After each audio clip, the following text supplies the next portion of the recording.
So hello, and welcome to the CMIP Debate Theatre here at NAB Show 2022. And this is our final panel, and it's a special panel.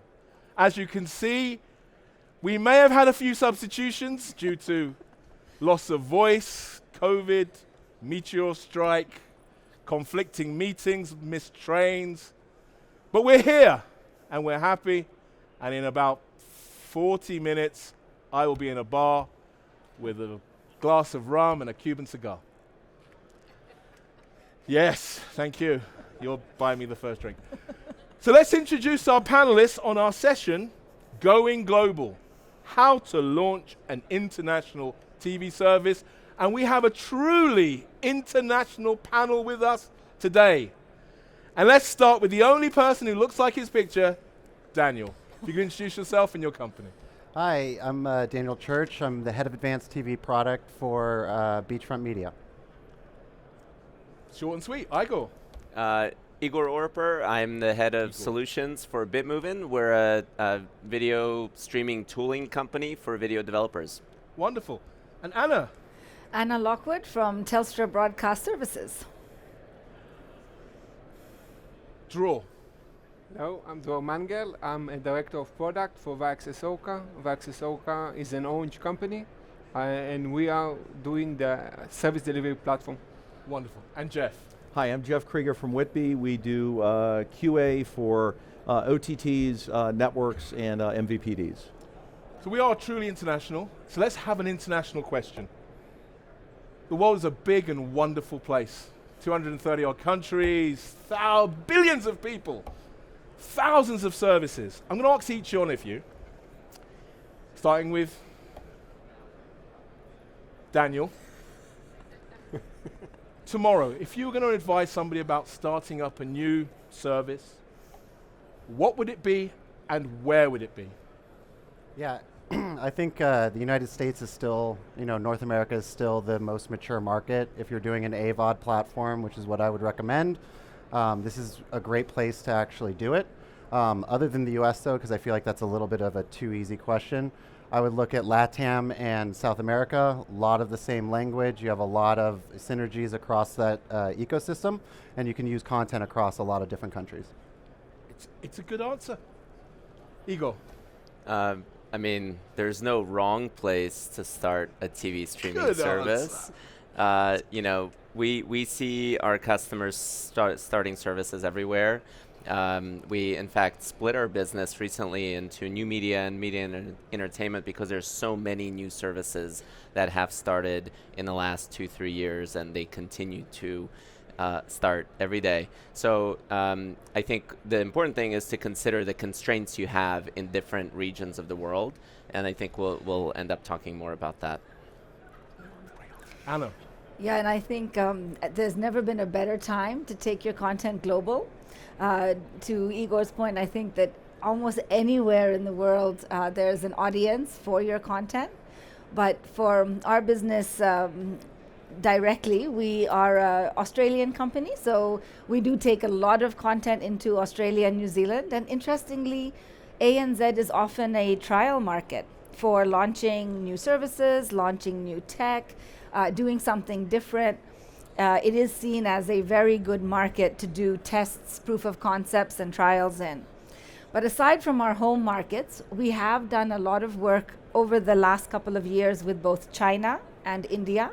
And I think those two markets, partly for demographic reasons, but also partly because of great audiences, super keen fans, are just very open to both sharing their content and getting international content in. So for us, I think it would be ANZ home market, China, and India. Dror. So where we see new services rising is in the emerging market, especially where the demographic meet the demand of local content. So this is where we see the growth in the market. So focusing on the LATAM, as Daniel said, this is where we see the growth. Also in Asia Pacific, we see the demand for new services because many of the big services are really Hollywood content, and we see in different parts of the world the demand for local content. So we see those who offer those kind of services have been succeeding to deliver good quality service to their viewers. Fantastic. Jeff? Everybody had pretty good answers. I'm not sure I have a better answer, but I think listen to the viewers. Try to test different products on as many platforms as you possibly can, then aggregate that data, and then find out what really resonates with the customer. Because many times networks are programmed by the people that run them, and they're not necessarily listening to what the viewers want. And many times the viewer has a very different opinion than what we would want to program. So I think it's about getting the data, measuring the data, constantly iterating on what that product is, and listen to your viewer. Listen to your heart. Listen to your heart. Well but done. listen to the viewer, because they'll tell you if they like it or not. Absolutely. But be willing to stretch the boundaries and test on multiple platforms. And I don't think there's any wrong answer about where you would launch or what you'd launch, but just keep testing. And normally I go down the row for questions. That gives you too much time to think of an answer. So now I'm going to go that way. I'm going to mix it up a bit, Jeff. I liked you. I'm going to go this way. So you're going to get in the hot seat now. So okay. Let's talk about business models. Right. We've gone from linear TV, sit down, press button, AVOD, SVOD, hybrid, fast. It's a wonderful, wonderful world in which we live in. If you were going to advise an organization today, starting a new service, what would be your advice around deciding and implementing a business model for that service? I would focus on AVOD. I would focus on AVOD and fast. They're easy to launch.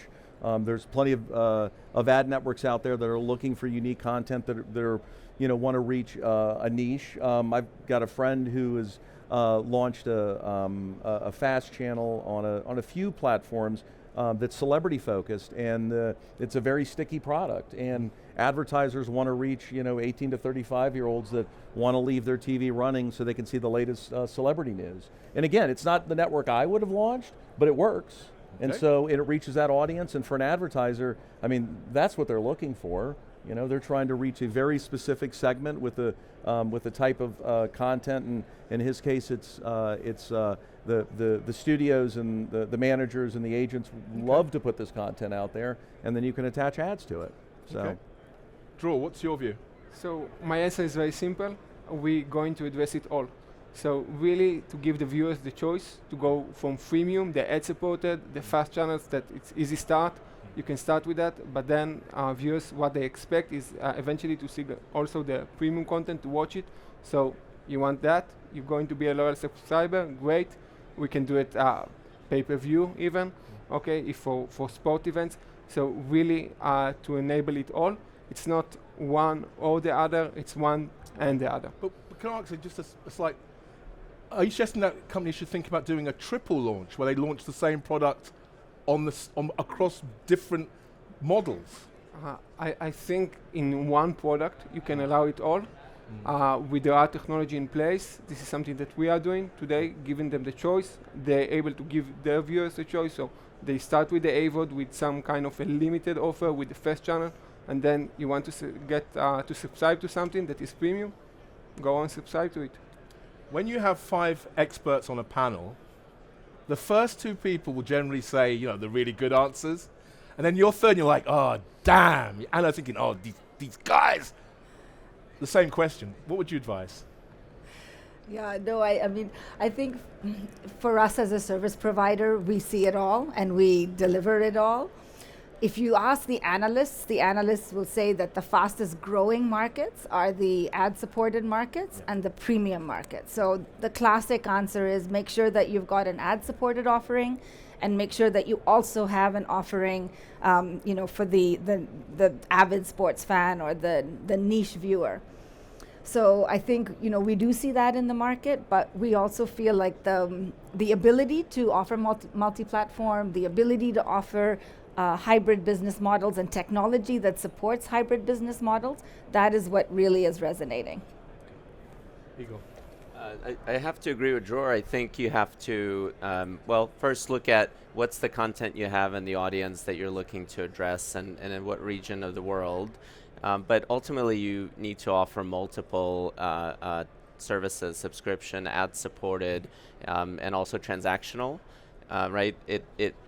there's a lot of variables and there's a lot of it depends, but in order to be able to be competitive, you have to diversify the business models. I think choosing one doesn't work anymore.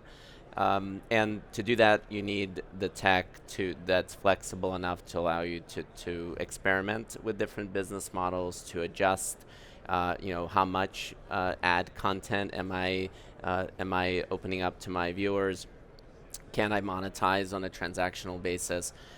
So it's become a lot more complicated, I think, since these services used to come to market, and so you have to sort of trial and optimize, and if something isn't working, kill it and do something else. Kill it and do something else. Great advice. Now, Dan, I'll give you the choice now. You can answer this question, or you can take a new question from the lucky dip of questions. Ooh, I'll take a lucky dip. Right. We talk a lot about OTT. Everything is OTT. OTT, OTT.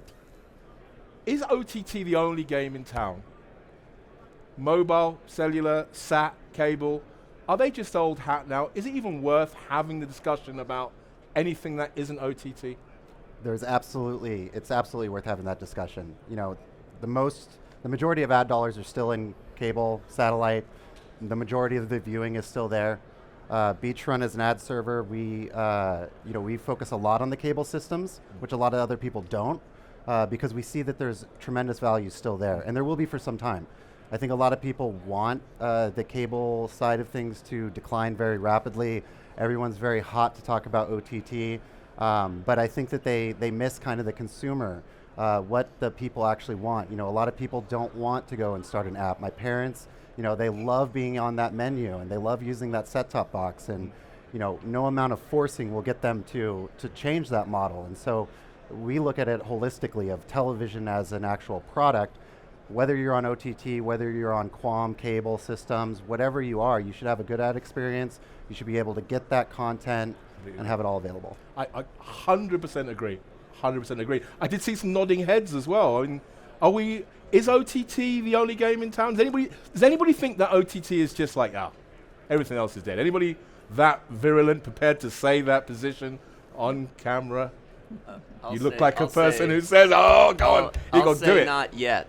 Okay. But I think it's certainly headed in that direction. I mean, the eyeballs are the limited, and content's limited, and the distribution platform and how you get the content to the eyeballs, that's changing. But to your point, it's not going to change overnight. It hasn't changed overnight yet. Plenty of people still watch over traditional pay TV operator networks, so you have to support that if your audience is there.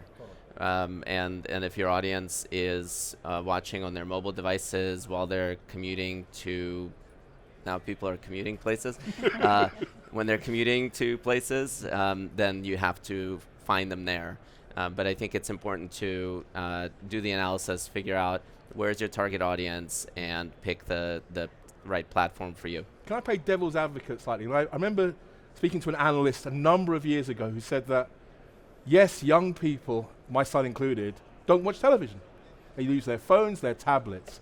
But then, this age thing happens, and they get kids, and they don't go out as much, and they want to have a comfy sofa to sit on. And that audience that is mobile first becomes middle-aged. And they want a 65-inch 4K television on a wall and a remote control. Should we be thinking more about the progression of the audience? Is that a thing that operators need to consider? So I was out with dinner with a friend last night, and he used a great analogy, which he may have stolen from somebody else, but I'll steal from him, is that we all still set up our living room around the TV. No matter what living room you walk in, there's a TV on the wall, they're not setting up to sit and watch on your phone. And so as they progress, as they get older, as they maybe move out of an apartment with 5 or 6 other people, now they live in a house, they're going to put a TV on the wall. But it's about how that content's delivered. Is it over the top if you're delivering it to the TV that's on the wall? And and personally, I'm tired of hearing people that say they're cord cutters, because they say, well, that's interesting. And they always complain about their cable company, and they say, I'm a cord cutter, I hate my cable company. It's like, well, That's amazing. How do you get broadband? And they go, well, I get it from the cable company. But then they get that content delivered to that set on the wall through a broadband connection rather than a hard line that's coming in, and they're watching television no matter how they're consuming it. Let's be very honest. If you look at the Nielsen numbers, I think it's still 48% is television. It's TV, good old-fashioned television. Anna, do you think that OTT is the only game in town, or that the audience needs to be considered in the bigger demographic sense? I mean, in Australia, it's interesting because we have extremely, we work in live sports mostly, right? And in sports channels. And we have a huge growth in streaming channels for sports. If you look at Foxtel, which is a traditional delivery of sports, Foxtel's fastest growing property is KO Sports, which is their streaming service. Yeah. Stan Sports, again, subsidiary of Channel 9 that's only streaming. The fastest growing on that side. They've got 32 channels of UEFA. They've got so many different properties that they're buying. The money and the viewers in Australia are absolutely moving to streaming delivery. Yeah, absolutely. I want to say one thing. Streaming is TV. If you think about Yeah. everybody talking about TV as OTT and talking about different solutions, but in the end of the day, Yeah, if you are you're just asking the watching. viewers, Yes. they are watching TV. 100%. Netflix is TV, HBO is TV, streaming is TV. If you watch it in a big screen and it's a premium content that someone pay to produce, it's TV. So I think Great point. the question is around the experience, and the experience we still, as you said, we want the set-top box, the 65-inch in the living room. It's also create loyalty. So I think for the viewers, it really doesn't matter if you call it an OTT, a cable. They just want good experience, and as long as you are able to provide good experience, you are able to get loyal viewers. And this is where the service providers need to be. I am just so impressed by a panel of people that were rushed in from their various stands who haven't seen the questions.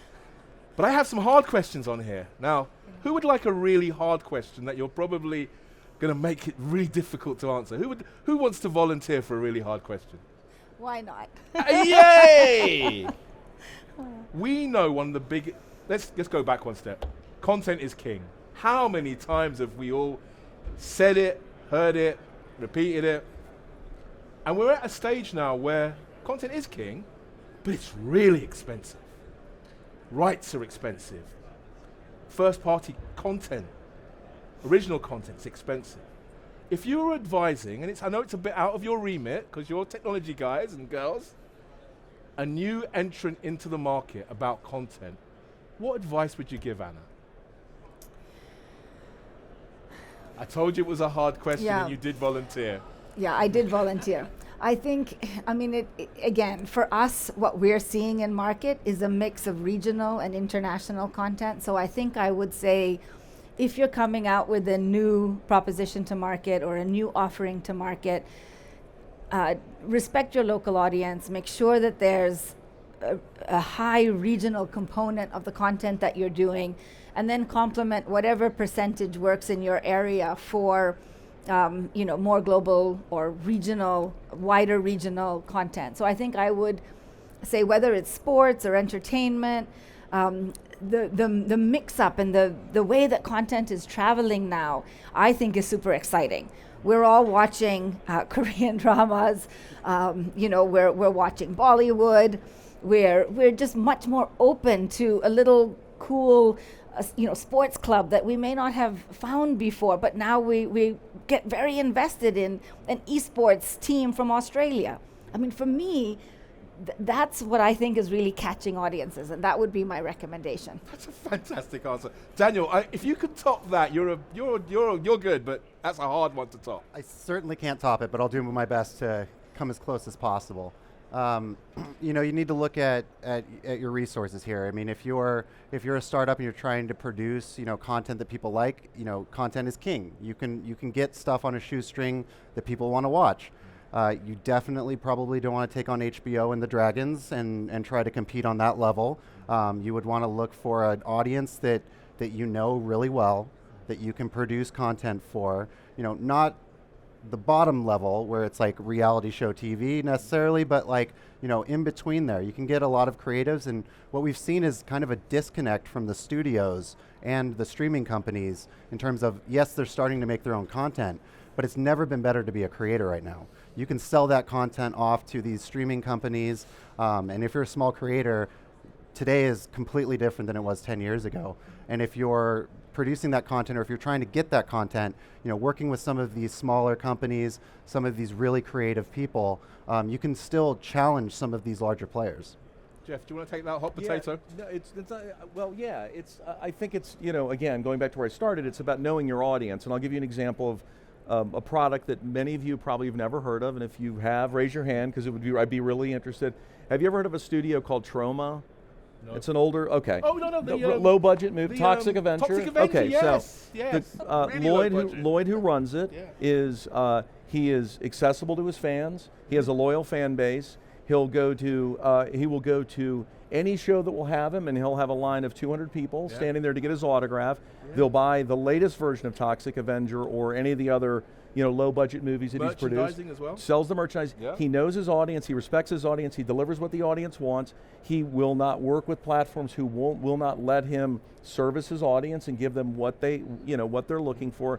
And so he takes that audience, and he knows that he knows he's a niche product, but he's very respectful of them, and he doesn't try to rip them off. And I think that's, no matter what your product is, whether it's TV or something else, is that it's not a good long-term business proposition to shortchange or rip your audience off. And Troma's done a great job with it. It's a great example, and Dror, you haven't answered a hard question yet. So would you like to have a hard question? Go ahead. Okay. I'll use my son again because I love him, and he gives me an insight into the new generation. Social media for him is like good red wine is to me. He needs it daily, hourly. How would a new entrant utilize social media, in your view, to most effectively drive a service launch and adoption? So, I see social media as a way to promote the content, but as we said just before, in the end of the day, you want to sit in front of your 65-inch TV and to see the sport. So you don't want it in your Twitter, but you need to be there to promote. So use it to do the promotion. And the second thing is around advertising. Okay, so going back, bring your advertisers and create campaigns together with social media. Okay. So combine TV and social media together. And the audience is doing the purchase through the mobile. This is where they are in the social media. And then they are watching the content and watching the ad where they are engaged in the big screen TV. Right. So combine the two together. I thought I had a hard question. He just, you and your hard question as well. Can you top that one, Igor? I'm going to combine the last one with that one. Okay. Can I do that? You do that. All right. So your panel. I'm just here to make the rain happen. I appreciate it. So I think, to the question of what's the content you pick for a new service, I mean, the beauty of OTT, right? We were talking about OTT. Maybe I'll combine the last three questions. You go ahead. The beauty of OTT is anyone can launch a direct-to-consumer service now, right? And it's not that expensive. And you can create content, and that's not that expensive anymore either. And you don't have to look for big licensing deals with anyone. The technology is there, and it enables creators to produce the content, distribute the content. So my recommendation would be pick a niche category of content and focus on that. Your audience is there, right? Your audience is all over the entire world. So, and you can reach them, and you can reach them through social media, and you can reach them through, if you know your target, you can find channels to reach that target and to promote your content and to draw them back to your direct-to-consumer streaming service. Right, again, you have to account for the differences around the world in interest and also technical capabilities. Yeah. Right, there's bandwidth constraints. There are, the TVs, and you're basically saying it's not easy. It's not easy, but I would say that the tools available to us now make it a lot easier than even 1 year ago, certainly than 5 years ago, and so pick your niche. figure out your audience, target them on social media, and bring them to your streaming service. You don't need a lot of them, but you need the loyal ones, right? You need the ones that are going to keep coming back and buy that subscription. Maybe you can monetize it through transactional, maybe ad supported. But I think it's very, very possible, and you can literally go direct, right? You don't have to go and jump through all the hoops of traditional, licensing models. Good answer. Good answer. Earlier on today, I was talking to Daniel about customer service. We were marveling at a well-known company that might have the words black and design and magic in their name. Yeah, we'll throw it out there. A good Australian company. An amazing, and then, yeah, they're okay. They're okay. And we were talking about the fact that their customer service is fantastic. I mean, it's really, really good. I'm going to ask the panel, how important is customer service? Being able to have a help desk, phone number, onboarding. What should be the value of customer service for a new operator? I'll ask you, Anna. So we look at it actually slightly a different way, because we're all about quality of service, quality of experience. Those are the things that we really focus on. So what is the experience that the user is having, and if there are either technical issues, infrastructure issues, making sure that our QoS and QoE helps our customers, who are the actual providers, to not have so many customer success problems as otherwise they may have. So our focus is really on QoS and QoE. But also, if you get that wrong, the number one complaint of, it doesn't work. It's a service killer. Yeah. And who I don't want to see buffering ever again. I don't want to see buffering ever again. Customer service. Anyone have a view on the importance of quality of service and customer service? I'll talk to it. So for us, we're a business, B2B business, and so our customer is the person who wants to launch a streaming service, and my job is to make sure they're successful. So in a sense, by making them successful, the viewers should have a great quality of experience and shouldn't have to get in touch with them at all, right? I mean, that's the ideal situation. The reality is things go wrong, they do get in touch, and customer service is really expensive to support, especially for a new international TV service. So my recommendation is do a lot of testing up front of the service and minimize if it means maybe holding off a little bit longer before you get to market, I think that's okay, because you really want to make sure you have a great quality product and that it works on all of your target devices, so that your viewers don't have to call you. They're just happy, and the only thing they're doing is posting really good reviews in the App Store. And also the flip side of that is if you have a bad launch, it's really hard to recover. Yeah. Because you get tarred with that brash of being, oh man, they're rubbish. And that social media that the kids, people use. And just a quick plug, if I may. So feel free to plug. We announced at BitMovin at the show a thing called Streamlab, which is pretty cool. It gives our customer the ability to test streams on real life devices before they launch, which is what we do. We do that with every software release every 2 weeks. We make sure every test runs and passes before we release software. That helps a lot, and that's going to help you to scale. And you've opened the plug floodgates. So feel free, panelists, to slyly and cleverly put in that plug for yourself. I'm almost out of time. I'm enjoying myself so much, but there's a clock somewhere, and there's a bar somewhere with my name on it. But I do have just a couple more questions. Is that okay? Do you have time for a couple more questions? Okay. Sure. Oh, that one's too hard. Okay. Your technology companies, let's get into the nitty gritty. I mean, one of the big costs is the prep. Content just doesn't appear like magic. It has to be localized. You've got access stuff, certification, cut for different countries. It's a process, and it's quite a costly process for a new startup. What would be your advice about the process of localization and versioning? Would you like that one? Yeah, I will take this one.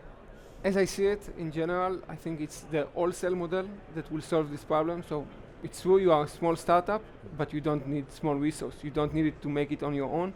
So if we are looking on the market, and company like ours, Viaccess-Orca is part of the Orange company. You got him. You get your plug. Yeah. He started it. You get there.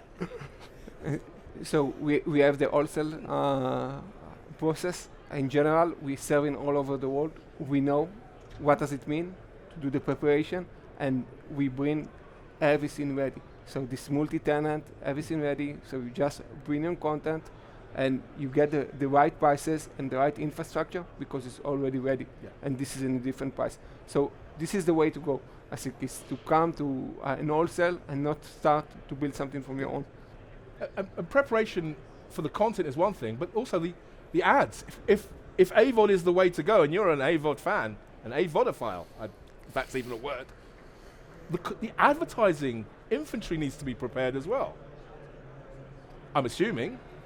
Yeah, I mean, one of the big things that I think a lot of people don't realize is the difference between distribution channels.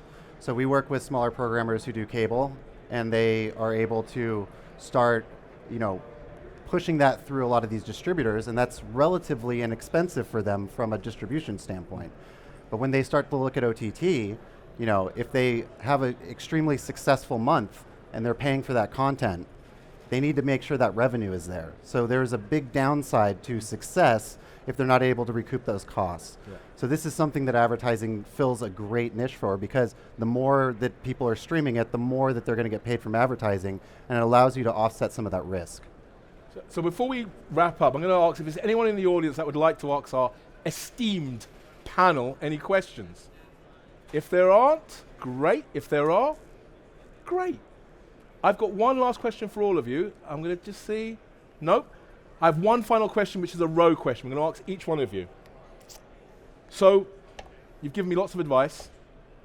Will Fast TV, my new service, all will, all the time is our slogan, is about to launch.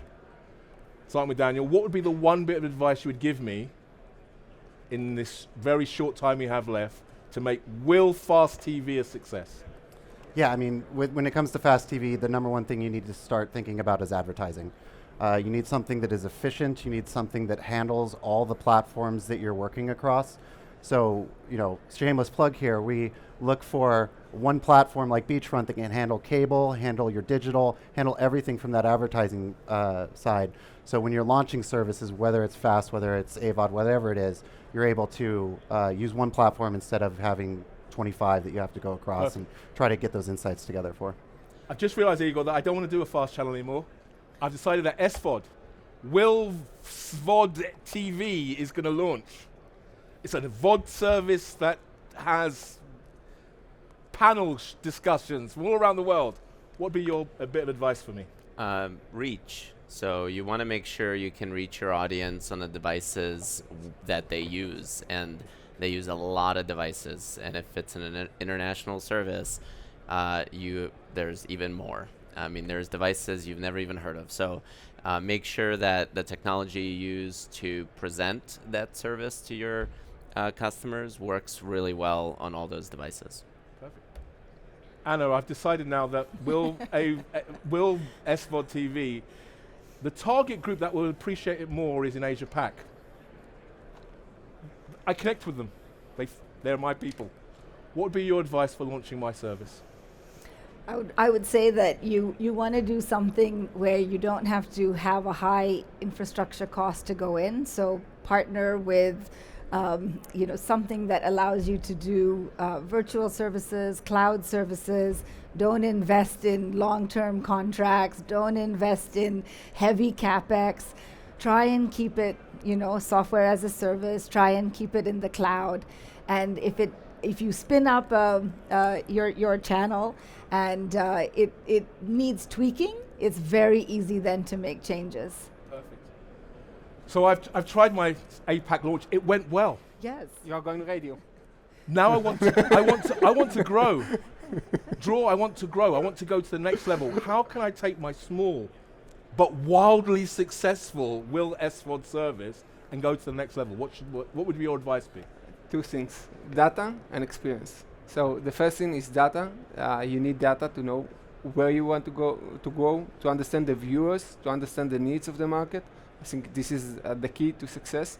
If you know your audience, you can go. Second is experience, that you will not fall on the traps that other were in front of you trying. So data and experience, those are the two key parameters to success.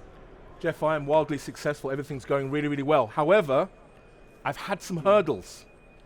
The subscription numbers are down. They're not what I thought they would be. My advertisers are not flocking around Will Vod's service.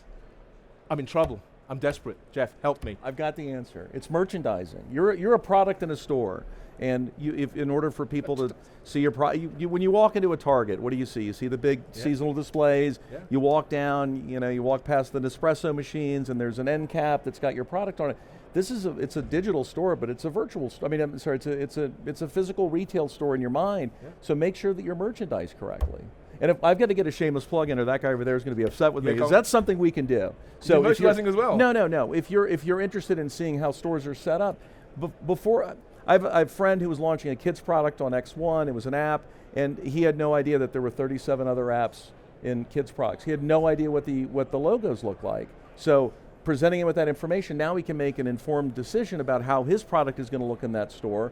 Otherwise, it's a straight crapshoot. He has no idea how that product's going to appear. So from the 5 of you, you've now built me, just from talking to you for the last 40 minutes, I am going to leave NAB today and launch my own TV network. Thank you. But let's give a round of applause for our panel.